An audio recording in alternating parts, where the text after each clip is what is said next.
ஆதியில் மீட்பர் வார்த்தையாயிருந்தார், அந்த வார்த்தை கடவுளோடிருந்தார், அந்த வார்த்தை கடவுளாயிருந்தார்.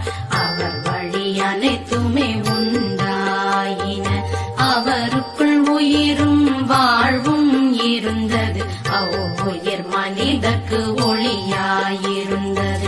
அவ்வொளி இருளில் உண்மையாய் ஒளிர்ந்தது, இருளோ அதை கண்டு புறம்பே நின்றது. இறைவனின் வார்த்தை மனு உருவானார், மனு மக்கள் நம்மில் வாழ்வும் கொண்டார்.